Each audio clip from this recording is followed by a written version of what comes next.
Kentucky's Voice Radio, covering the latest state and local issues with Tom Fallbush, Bob Scott, and Jim Waters.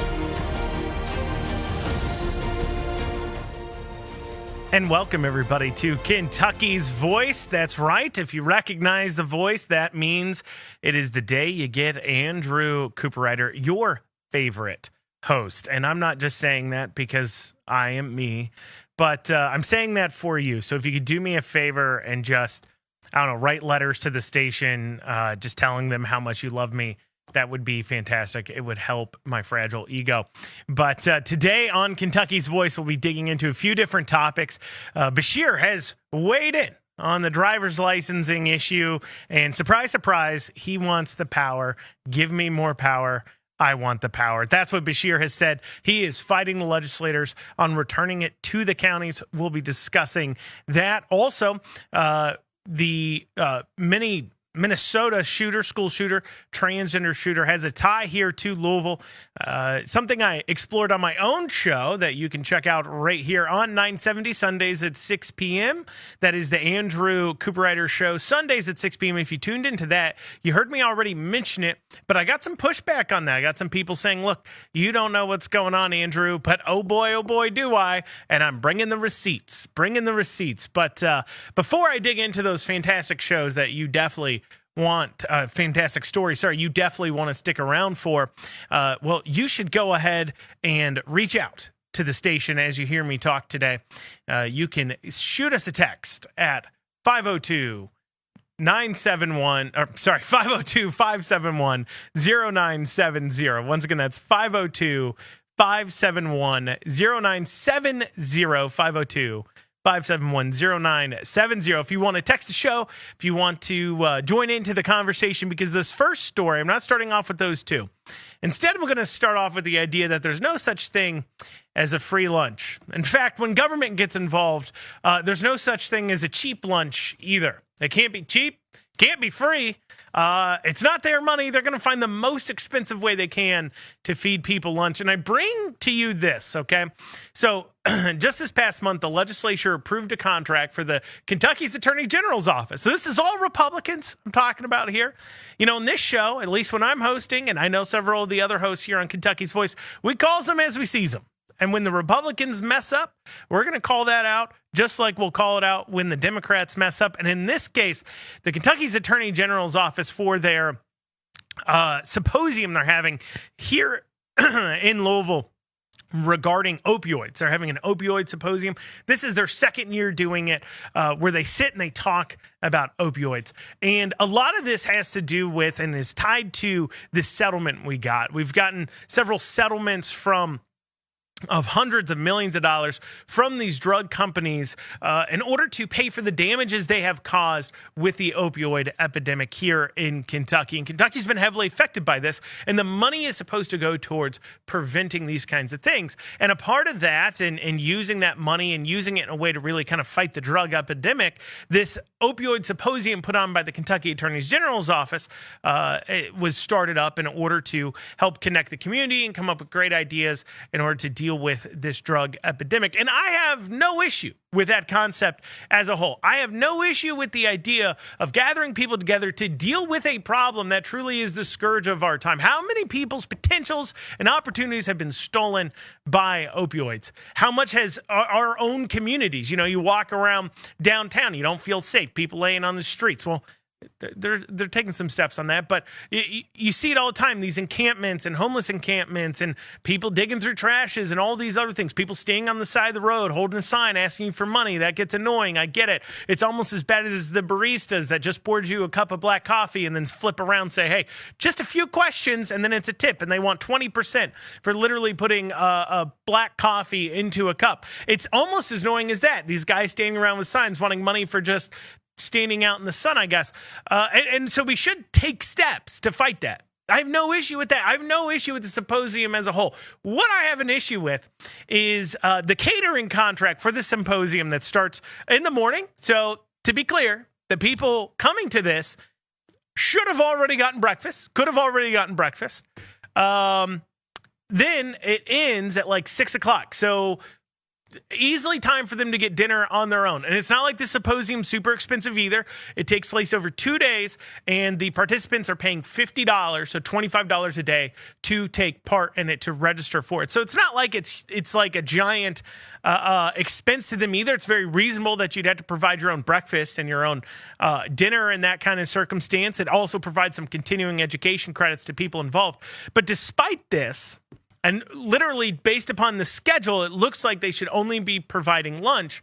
The Kentucky's Attorney General's office is spending $67,912.50 to cater this event. Now, if we just look at how many people attended last year, 450 people attended last year. That's what they said. 450 people.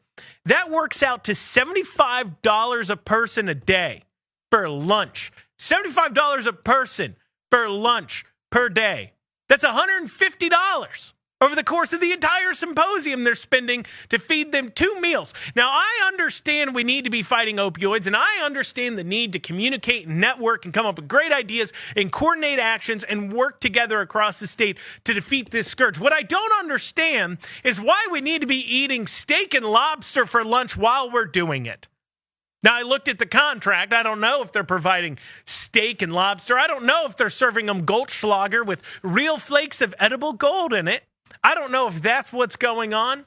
The contract didn't spell out exactly how many, what they were serving to the people. But going off of last year's numbers, I just ask you, this is an opioid symposium. Can we not keep as much money as we can going towards the actual treatments? What is the problem with government? We've seen this with Fayette County Public Schools. We've seen this with Jefferson County Public Schools. We dug into some of their problems. What is the problem with government and food? And private employers, they might cater a lunch occasionally. Bigger companies, or if you accomplish something. Sometimes I have seen some companies that cater all the time, but they're a free market business to do it. But what has happened in our government where it's a big perk to go ahead and get a free lunch, but not just like a ham sandwich, not just fried bologna, not just, a little bit of Spam on some bread, but instead, hey, let's spend way too much, $75 a person. Why has that become so common? And they're able to get away with it. Treat yourself. You hear that in this culture all the time. It's treat yourself Saturday or treat yourself Friday, where you can go out and treat yourself, fancy meal and everything else. Well, for them, it's treat yourself every chance we get on the taxpayer's dime. More money hitting the road to accomplish these things. That's all I'm asking for. I'm not saying I disagree with the symposium. Not saying I disagree with the efforts. I'm saying that I agree with the efforts so much that I find it offensive when our government spends this kind of money to feed themselves while they're supposedly fighting opioids. And those people attending it should take a minute to look internally and say, are we spending too much on this? Are we going too far? And speaking of no free lunch now, when the state messes up, when the state might accidentally be giving you, the taxpayer, the citizens, a free lunch that you didn't fill out enough paperwork for, you didn't qualify for enough, well, they're going to come after you with the courts, because we have this story here about 1,462 families across Kentucky who were ineligible to receive EBT cards, received them in error. Okay, so what's going on here? So there's the free and reduced lunch program. And the way this works with a lot of public schools is if there's a certain percentage of the kids who qualify for free and reduced lunch, well, they go ahead and give everybody in the school free and reduced lunch. And then over the summer, they just send out these EBT cards loaded up with $150 per kid to feed the kid over the summer, I guess. Feed your children over the summer, which is kind of strange. Already, because if you need food stamps, you need SNAP assistance, you fill out for that, you get more money the more kids you have. It's weird that the schools have to come in and decide they're going to supplement that. But that is something that has the expansion of the free and reduced lunch program. And so they sent out accidentally these 1,462 cards, and they said, the cabinet, though, said, hey, look, don't spend that money. Don't do it. Now, they say that only 700 cards issued have been used, and only a measly $76,267 of benefits have been spent. Only 76 grand of people going ahead and receiving EBT benefits that didn't ask for them and then spending it. And they want that money back. So the state has come in and threatened these people with collections, threatened them saying, look, if you don't repay the money, if you don't send it back to us, somehow, some way, you need to write us a check. What is that, 3 kids? Well, sorry, we accidentally sent you $450. You need to write us a check or you are going to collections. That's the threat coming down. Now, so far, they've said, well, we might hold off. We might try to work with the parents on this so we don't send them to collections. But it's nice. They get to spend 67 grand on their own opioid symposiums to feed 450 people. But, when they accidentally send out EBT cards, the full weight of the government's coming down on you. Well, when we come back, we'll start digging into some of the other stories before us today. I'm Andrew Cooper-Ryder. We'll see you back here in a few short minutes. Are you ready to stand for truth? Kentucky is at a crossroads, and we need voices that won't back down. This is your moment to rise, speak up, and be part of a movement that's changing the narrative in the Commonwealth. Kentucky's Voice is calling on bold citizen journalists, fearless editors, and those unafraid to speak truth in the public square. Volunteer, intern, contribute. Scan the QR code or visit kyvoice.org to join the fight. This is more than media. This is your moment. You are Kentucky's voice.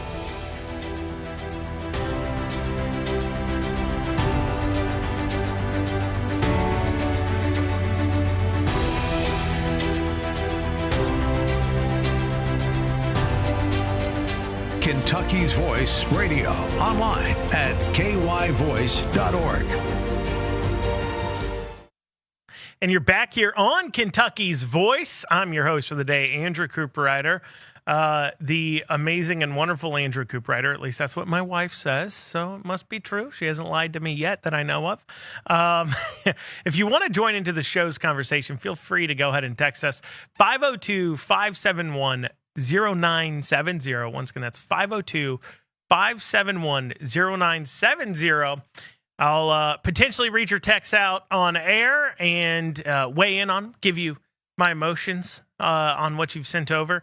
So make sure you're shooting us that text, 502-571-0970. So this Senate race for McConnell's seat, it's been a hot, heavy one. Yesterday I was watching some alley cats fight each other, and I thought, well, that looks a lot like the Senate race going on here in Kentucky. The jabs, the attacks, they're coming far, they're coming fast. But one thing about this race, as far as right now, is it really hasn't been much about what we, the voters, they're not really campaigning much to we, the voters. What we're seeing from a lot of them, Andy Beshear, Nate Morris, and even Daniel Cameron to a degree, is positioning themselves in order to try the best they can to get that Trump endorsement. We've seen Nate Morris coming out with ads saying, hey, I love tariffs. Trump's tariffs are great. Spending large chunks of money to circulate this tariff ad, which I've spoken about on the show before. It's kind of an odd thing. It's not so much that people view necessarily tariffs, all of them, as negative or positive. It's not an 80-20 issue with Republicans. Typically, when you are campaigning, you're going to campaign on things that have vast popularity with Republicans. Tariffs have some popularity. The thing is those who really like the tariffs will say, hey, look, I like the tariffs. They're not going around and running around asking, what do you think about Trump's tariffs? But the people who are asking about, what do you think about Trump's tariffs, are the ones that do have strong emotions against them. And generally, when you have a topic, that the upside for it doesn't create a lot of passion, but there is a downside for it, even if it's a popular issue with a voting group that you're campaigning to, you typically wouldn't spend a lot of time or money campaigning on it. But that's what Nate Morris has done, because that is a campaign for Donald Trump. And Andy Beshear, it's the same way. I mean, and like I said, to a degree, Daniel Cameron. I mean, if you ask them, they're the Trumpiest Trumpers to have ever trumpeted. That's how they feel about it. Well, this here from Conservative Brief, it looks like Andy Barr's been hitting a few snags, and it's kind of funny why he's hitting the few snags, because he has made a lot of issue out of attacking Nate Morris over his donations to Nikki Haley. Now, if you say, well, he was donating to Nikki Haley instead of Donald Trump, that is not accurate. He actually donated to her, I believe back in 2021, when she actually made a statement that if Donald Trump was running for president, she would not jump in. So at the time that the donation was issued, it looks like Nikki Haley wasn't running for office and had actually said she wouldn't run for president. And so if you're trying to claim he donated it to Nikki Haley instead of going ahead and donating to Donald Trump, you would be mistaken. But What's funny about that, or funny issue about talking about donation history, is that according to Conservative Brief, the advisors around Trump are speaking up saying, look, Andy Barr's having some issues in the Donald Trump world. Because when we look at Andy Barr's donation history, when we look at who his PAC has given money to, because these congressmen, they'll get together a leadership PAC where they can go ahead and hand out money. It's a way of currying favor, especially if you're planning on running for something bigger. You know, for an example, you have Andy Beshear here setting up for his presidential run. He has a PAC called In This Together, which actually this year so far has raised about $1.4 million. And it's used as a way to fundraise for yourself, but also so you can donate to other candidates running for office and be able to kind of buy their loyalty, right? Buy their loyalty. Buying loyalty, that'll be a conversation we have. Well, it looks like Andy Barr's PAC has actually given money to 7 times that he's given money to House representatives, the federal level House representatives that voted to impeach Donald Trump after January 6th. In fact, Andy Barr himself was critical of Donald Trump, saying he was and had blame and wasn't free of blame from what occurred on January 6th, the January 6th riots or whatever you want to call them, saying that, hey, look, he has some guilt here. Now, granted, he did not vote to impeach Donald Trump when it came about. But when those who did vote to impeach Donald Trump, the House representatives that did that, he has given money to them. And that's just kind of fascinating to look at on the Senate side of things. Because in this race, where it's about who does Donald Trump like the most, that Andy Barr fractures there. And I've said this from the beginning. It was always risky. And we'll see how this plays out. We'll see if they end up with a double endorsement. The idea that Andy Barr gets the solitary endorsement at this point, especially with those donation issue history, I think is a long shot. And the problem for Andy Barr there, positioning himself in that way, is that he has been a moderate. He has a moderate background. He can, he could be on a 1-lane road and still find a way to take the middle of the road. Okay? He could be on a dirt path and still find the middle of that road and make sure he walks right down that middle. And when you look at his behavior around the Donald Trump impeachment after January 6th, well, a lot of what he was saying, he was taking indication from Mitch McConnell. See, the problem for many of these politicians is they simultaneously have to say something and can't say nothing. Right? They want the attention. They got to say something. They're trying to position themselves so they can be the first one. But when you get it wrong, and so many of these politicians have gotten it so wrong when it comes to Donald Trump, thinking he wouldn't be back, thinking he didn't have a chance again, thinking, oh, surely this is the end of his political career. They have gotten it wrong time and time again. And when they do, these moderates have struggled with their messaging. And so while Andy Barr is saying, I'm the Trumpiest Trumper to have ever trumpeted, he's got this background that would argue differently. You know, priorly on the show, I've talked about how Andy Barr came out against Trump's tariffing during the first term. That's part of the reason why probably Nate Morris is pushing so much on the tariffing side of things. And obviously, Nate Morris is getting a lot of play within the MAGA world, him being friends with J.D. Vance and everything else. But it just puts Barr in an interesting position where he's trying to maneuver himself out of his history.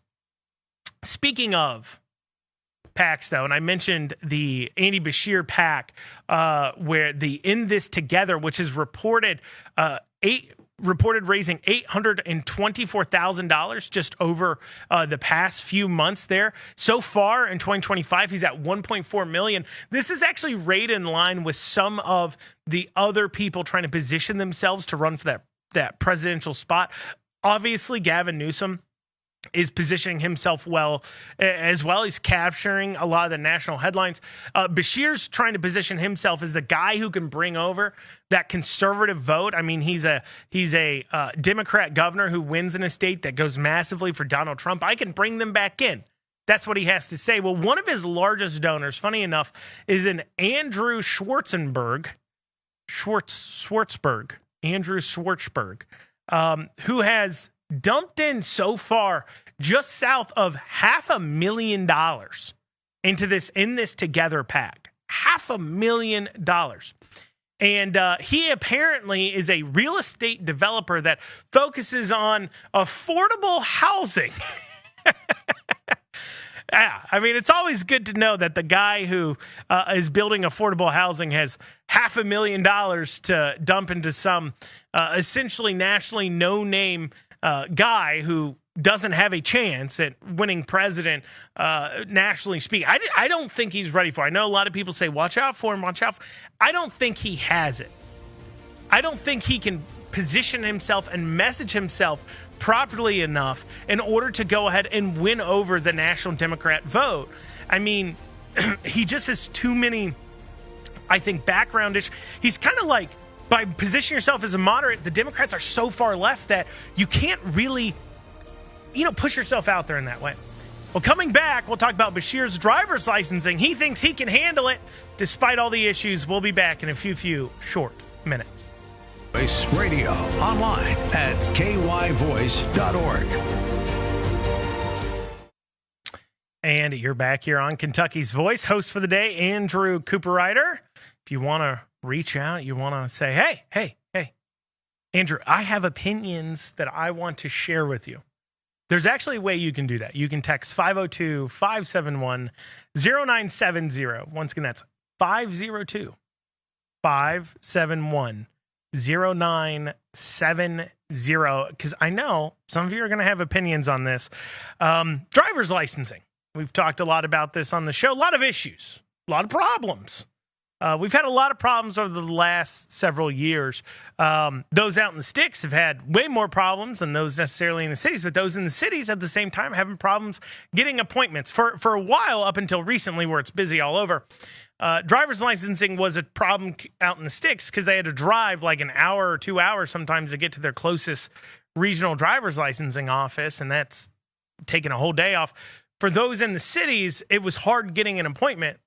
Well, now everybody's just having a hard time getting an appointment, getting served on it. And so we've seen a lot of legislators coming out saying, look, we need to give this back to the counties. It was so much better when the counties handled it.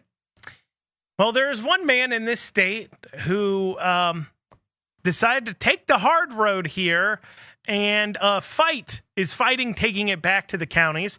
That is our illustrious governor, Andy Beshear. He has opinions on this. I believe LEX 18, this is a outtake from them, a little story from them. Let's take a listen to that. This week, we reported on a lawmaker's push to return the driver's license process in Kentucky back to each county. It's something many of you voiced support for online. But this week, Governor Andy Beshear said going back now would possibly lead to years of new challenges. LEX 18's political reporter Carolina Buchek has more in tonight's big story at 5.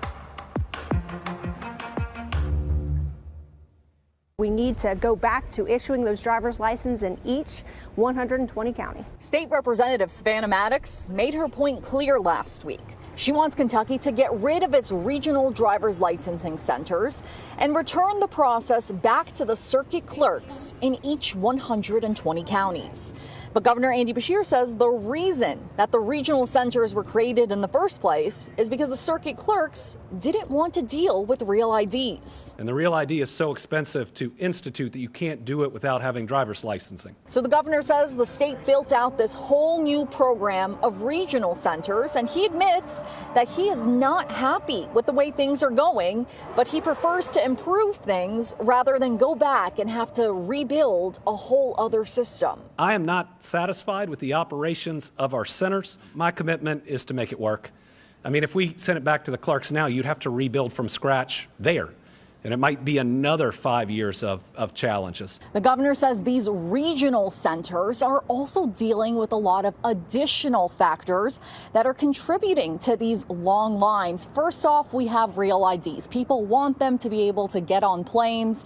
And then we have the 15-year-olds. A new law was passed that allowed 15-year-olds to get their driver's permits. So that contributed to some of the lines. But the governor says the thing that's causing the longest lines is the new vision screening requirement. And a new law was passed that requires a vision test in order to renew your driver's license in Kentucky. And the governor says all of that has really contributed to long lines. The vision screenings have increased in-person appointments dramatically. Absolutely dramatically. I mean, the numbers before and now are significant. The governor says instead of tearing the regional system down, he hopes to add more staffing. In Lexington, Carolina Buchek, LX18 News. And I'll deal with his excuses here in a second. I just want to first talk about his claim. His major claim of why we can't return this is, first off, it'll be expensive and hard because we have to rebuild from scratch. That makes 0 sense. 0 cents. When you think about it for like even 5 seconds, okay? So first, it's not like the system itself that they currently have. Apparently, it's not so complicated that they can just hire people from a temp agency to come do this work. That's what they've been doing. I mean, let's just go through all the problems here. Long waits, far drives, illegal immigrants getting licenses, bribery. I mean, come on. People with not taking the driver's tests of any kind out there driving on our road, all issues caused by this entire system. He says, look, we'd have to start from scratch. Why would we have to do that? Why wouldn't we take the same computer system? Because that's what he's talking about. It's not about processes or systems because literally you just hire people locally. We used to do it. This is crazy. I know a long time ago, 5 years ago or so, a long time for Beshear. I get it. Hard to remember. But this used to be handled locally. So it's not the staffing thing that he's talking about. He's talking about the computer system has to be rebuilt from scratch. That's what he's claiming. Why would you need to do that? You just create logins at the county level. I'm sure there's not one guy. Is this like the like the formula to Coca-Cola or something where it's kept secret and only a few handful of people know it? There's not one person who has the administrative login to be able to add people and do administrative work at the state level, and the system can't handle other administrative logins. That's not how computer systems work. Okay, you could literally make every single county's elected official that's in charge of driver's licensing.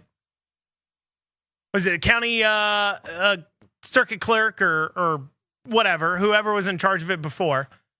Sorry. Can't remember. But anyways, 5 years apparently was a long time ago for me. Anyways, you can just make them the admin. They just then add people. And then you just train them on the program.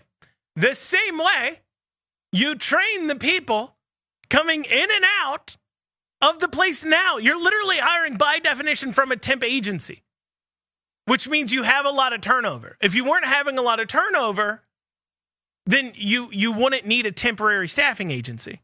So you already have a system in place to train people. You just do that. But instead, Beshear says, you know what, we should just build more offices. How many more, huh? Should we have one in every county? Because that's what we're talking about here. And somehow it would be more expensive than it was 5-6 years ago when they were handling it themselves at the county level. And I get it. They didn't want to mess with Real ID. They didn't want to do Real ID. I don't know enough about the back end of that to know exactly why Real ID is so much harder than a regular ID. Maybe it's some sort of Department of Homeland Security check or something like that. They didn't want to implement it and go through it. But the system's built. So what's the reason why Beshear doesn't want to return it? And granted, he's got a point about why it's getting worse with the eye test. I don't think moving back permitting, a year, I don't think that's like, I guess it's a big deal, but not really. I mean, that would dissipate here soon. But we've had these issues before that law passed. We had these issues before the vision screening came into law. And granted, I agree with him. The vision screening is kind of dumb, and it, of course, was going to make the issue worse because you can either go pay an eye doctor to get a vision test and then do your renewal online, or you have to now go in person in order to get the free vision test. But it's not like the vision test takes that long. I've taken it recently. I don't know if you have. It's not that intensive, okay? They ain't optometrists doing it, all right? They are people from apparently a temporary staffing agency that for a cool $200 would have issued you a license as well. Reportedly, supposedly, allegedly. But come on. They're doing it. Allegedly. For $200. Which, funny enough, some people's eye exams were like $50, $100. So, I mean, if you're worried about failing, just pass them the $200. You've been fine. And the eye exam is dumb. It doesn't even make sense. The other day when I was renewing, I went in, I took the eye exam, I passed, of course, because with, glasses, I could see fine. Best at seeing. Nobody has ever seen as good as I see with glasses on. So I go in there, I pass the vision test. At the end of it, now I had like another 3 months left until my license expired. And I said to the lady that was doing the thing, I said, what if I failed the vision test? She's like, well, you could have gone to a doctor, gotten a vision test, and then filled out a form and brought that back, and then you could have gotten a license. I was like, yeah, but I still have 3 months left on my current license. Would you have taken that away? Would you have suspended my license? She's like, no, I wouldn't have. Like, you don't need to take your own vision test seriously. You're literally, I go in there, you're like, I don't know if you can see to drive, but just keep driving for a few more months. We'll get you on the back end. And so they're not even taking their vision test seriously. But why would he commit himself to literally doing the thing everybody hates? Like any other elected person, you think the incentive would be, yes, please. Who wants to be the one in charge of the DMV? It's like, who wants to be the elected person in charge of the IRS? Like if there was one solitary person in charge of the IRS, they would totally want to hand that off to somebody else. Like, yeah, make it that one elected guy's problem over there. I think that's a great idea. Because I don't want the negative press that comes from this.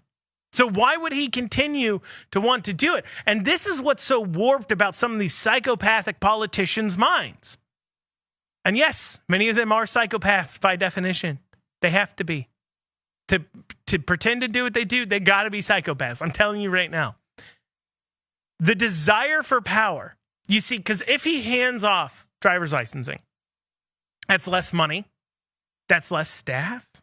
That's less control that he specifically has over your life. The government still has it, but he specifically has less staff, less control, less everything. On top of that, if he hands it off, well, he can't claim that it could be used against him as a failure. So he wants to say, no, I can fix this. I can do this. I want the power. And that's why all these politicians do what they do. Most of them are not running for office because they love you. They're not running for office because they have a whole lot of convictions to them. They're doing it for the sake of power. And when they end up losing power or deciding they don't want power anymore, it becomes about money.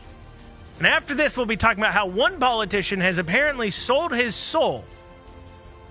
A supposed conservative sold his soul in order for that sweet, sweet buck. In order to get his bread buttered.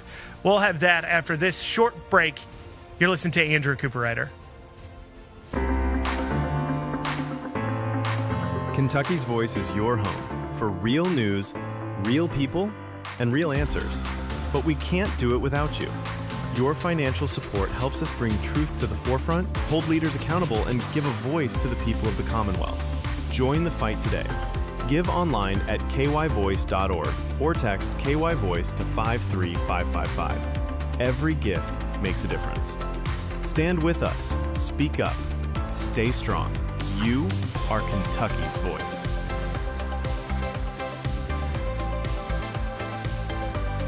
Voice Radio, online at kyvoice.org. And you're back here on this final segment of Kentucky's Voice. Host of the day, Andrew Cooper-Ryder. Now, on Sundays at 6 o'clock, you can listen to the Andrew Cooper-Ryder Show. My own, show, my own dedicated spot. I've been doing that for like 4 or 5 years or so, where I've been putting out a show myself at least once a week, if not more often than that. Shameless plug, you can listen to it right here on 970, Sundays at 6. Make sure you tune in. Anyways, this past show, I talked about Bob Hellringer. He's a former state House representative that is here out of Louisville. And at the time, he was known as a pretty conservative individual. In fact, when I called him out for his problems, his issues, in this past show that I did Sunday, once again, 6 o'clock on 970, shameless plug, once again. Are you tuning in? I'm just kidding. But anyways, when I did that, there was some pushback from people that were like, look, he's super conservative. Well, you don't know what you're talking about. Because it has come out that the Minnesota school shooter, shot up the Catholic church, was Bob Hellringer's nephew. And normally that wouldn't be something we'd bring up too much because, it's a familial relation. It's just his uncle. It doesn't necessarily mean anything. That doesn't reflect too much on Hellringer at all, except for this problem. You see, Hellringer has been an outspoken advocate, this super conservative. Everybody tells, oh, he's super conservative. And this just speaks, by the way, to Republicans as a whole. It's really easy to be that conservative guy in the room when Democrats can serve as your foil. When you're not being challenged on doing not super conservative, but standard conservative things. When you're not being challenged on that, it's easy to pretend to be whoever you want to be. But the minute you don't have that anymore, the minute it's time for you to do real work, the minute that you can't just play off the Democrats, a lot of times we start to find out who real people are.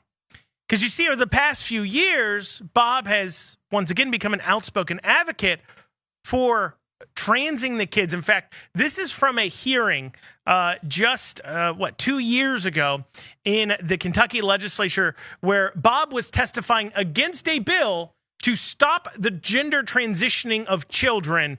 Take a listen to what he had to say. It's just distressing to me to see the amount of legislation, not just this bill, this pronoun bill, but bills in the House, House Bill 30, 58, 120, bathroom bills, conscience clause, so people don't have to treat transgender kids if they don't want to, can discriminate against them, what kind of treatment they can have or can't have.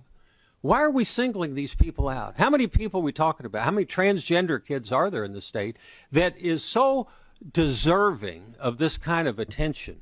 Okay, that's pure discrimination. That's all this is. I would think the legislature has so much more to do in education than to have a pronoun law. I mean, I'm just reading this. Pronouns that do not conform to a student's biological sex as indicated on the student's original unedited birth certificate. Why is that any business of the General Assembly? Why don't let the schools handle this? Why not let the families handle this? But the General Assembly has to handle it. Haven't these kids had enough challenges? Then have the school have to say, I can't call you he or him. You're going to have to be her or she, because the state government said so. I think it's wrong. Well, there you go. That sounds like a super conservative to me. Doesn't it to you? I mean, he's only in there advocating to transition children to let it happen. See, he doesn't understand. Why is it important to the state? Well, if the shooting in Minnesota teaches us anything, that's why it's important to the state that children aren't allowed to be the victims of abuse from messed up adults that think you can change your gender. Because when a child thinks they're born in the wrong body, when a human at all thinks they're born in the wrong body, they hate themselves, they hate their body, they want to change it. The response isn't to surgically fulfill their request. The response isn't to chop off body parts, build other body parts, and pump them full of the opposite sex's hormones. That's not mental health treatment. That's why there's a transgender violence issue in the country. A high rate of it. And people want to say, well, you know, it was white people before just shooting. The correlation is so much higher, and they barely track it. It's not until we see these kinds of stories that we start to realize and see, wow, this is like becoming an issue. And of course it is. It's an untreated mental health condition. That's why it's important to the state. That's why it's an issue. That's why this matters. Because those types of shootings, if children are getting proper mental health care, are completely preventable. And Bob is advocating to not give that to them. He's advocating instead to give them the kind of mental health care that leads to school shootings. That's the problem.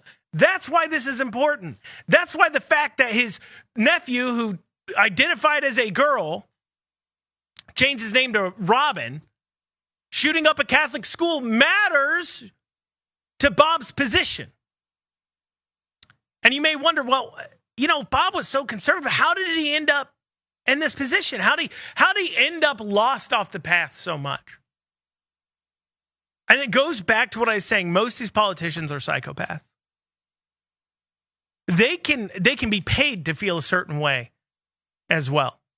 Because you see, something that Bob probably won't publicly state is just from the Fairness Campaign here in Kentucky, for that testimony he just gave, selling out his virtues, using the fact that he's been known as a super conservative guy, he's standing against this.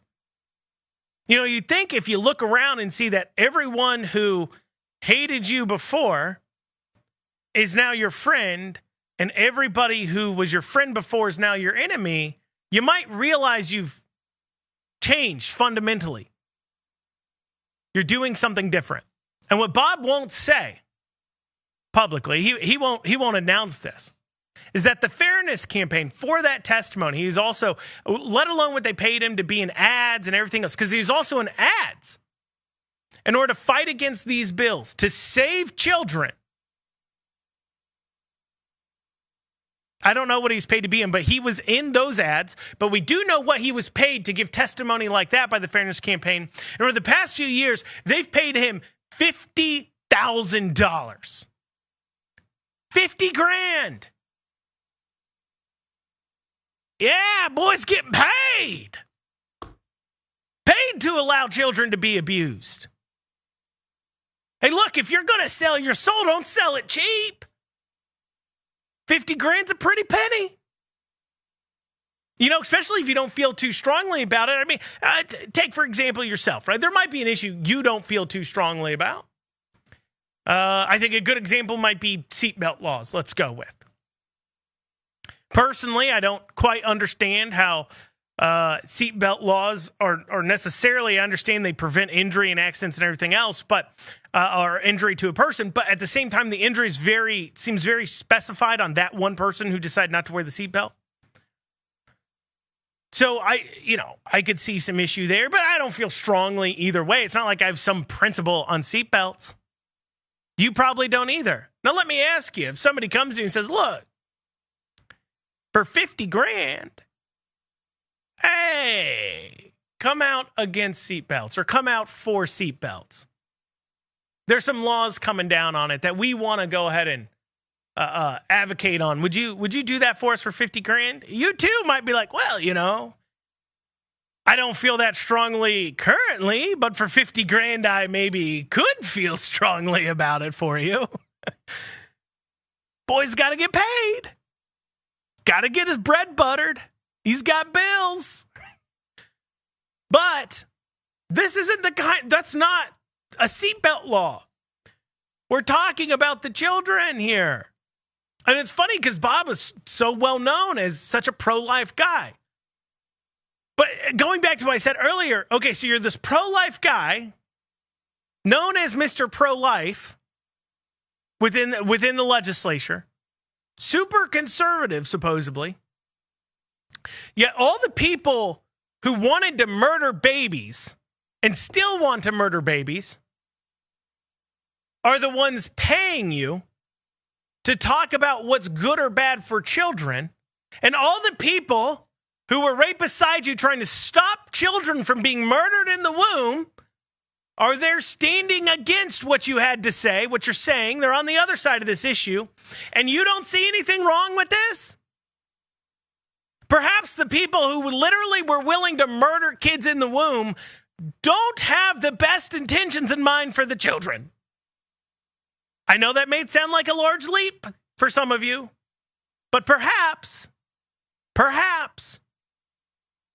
that's just the case. Maybe he's not being fully honest there. And like I said, some of you may say, look, it's distasteful. You shouldn't be talking about this. This is a tragedy that occurred, making it political, blah, blah, blah. Look, I don't want these to continue to happen. And as long as people who others look up to as conservative can be paid $50,000 to advocate for the abuse in the form of gender-affirming care on children, are allowed to walk around with impunity and not be called out, not only for the hypocrisy, but the reasons why their beliefs and their desire to get their pocket lined leads to these types of incidents because they're not getting the care they need. And that's why I say he sold his soul. Obviously. On top of that, in that argument, it's funny. He says that wasn't in that video, but later on he said, well, what's next? Is the government going to tell them what to wear to schools or what schools are to teach? And on my show on Sunday, I mentioned it, and it's just stupid. That's such a stupid argument. You know that currently the state legislature is telling schools what to teach. And you know there's dress policies at all these schools in the first place. And when you start hearing a person that otherwise you think might be intelligent lay out really dumb, stupid arguments in support of bad policy, that's a good indication they're being paid. Because nobody's that dumb. They're looking for something. They're like, oh my gosh, I want the $50,000, but I got to find a reason to go ahead and support this. What do I say? What do I say? What do I say? What are you going to do? Tell them what to teach next? Well, y'all, that's what we got time for today on Kentucky's Voice. We will see you back here tomorrow. Hope you have a great rest of your day.